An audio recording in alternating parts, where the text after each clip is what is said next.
Railway station की एक bench, एक बूढ़ा बाप जो सालों से अपने बेटे का इंतजार कर रहा था, और एक गरीब लड़का जिसने उसकी आखिरी इच्छा पूरी करने की ठान ली।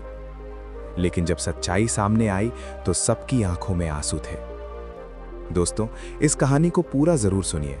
नमस्कार, आपके साथ मैं रमेश कुमार। उत्तर प्रदेश के एक छोटे से कस्बे में रहता था अरमान, 19 साल का साधारण लड़का। न बहुत अमीर, न बहुत पढ़ा लिखा, लेकिन दिल बहुत साफ। उसके पिता रिक्शा चलाते थे और माँ लोगों के घरों में काम करती थी। घर में पैसे कम थे, मगर प्यार बहुत था।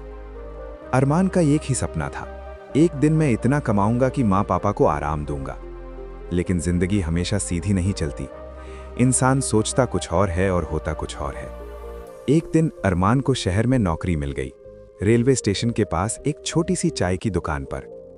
पहले दिन जब वो स्टेशन पहुंचा तो उसने देखा भीड़, आवाजें, जल्दी में भागते लोग, और उसी भीड़ के बीच एक बुजुर्ग आदमी रोज एक ही बेंच पर बैठा रहता था।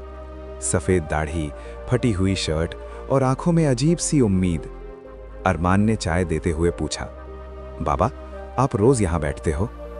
बाबा मुस्कुराए और बोले, बेटा, मैं किसी का इंतजार कर रहा हूं, इंतजार जो खत्म नहीं होता। दिन बीतते गए। अरमान और बाबा की दोस्ती हो गई। बाबा हर दिन एक ही बात कहते, मेरा बेटा आएगा, उसने वादा किया है।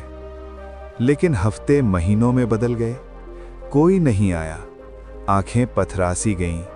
स्टेशन के लोग बाबा को पागल समझते थे, पर अरमान को उनकी आंखों में सच्चाई दिखती थी। एक दिन तेज बारिश हो रही थी, सब लोग भाग रहे थे, लेकिन बाबा उसी बेंच पर बैठे रहे। अरमान दौड़कर उनके पास गया, चलो बाबा, मेरी दुकान पर बैठ जाओ। बाबा धीरे से बोले, अगर मैं यहां से गया तो मेरा बेटा मुझे ढूंढ नहीं पाएगा।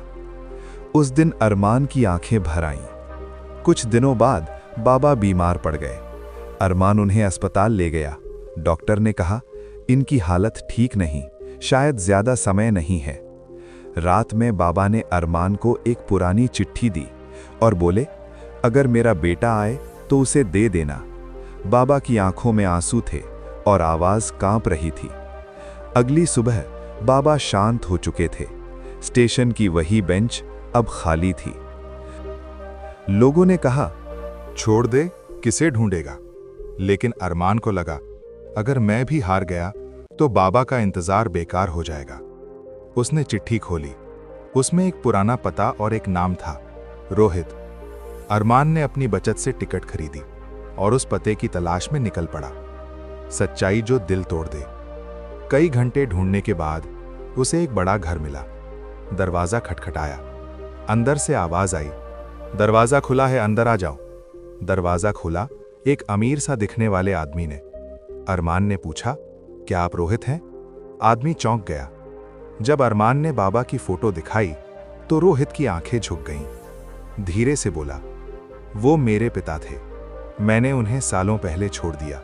उनकी कभी खबर नहीं ली, क्योंकि मुझे अपनी नई जिंदगी में उनकी जगह नहीं दिखी। घर में सन्नाटा छा गया।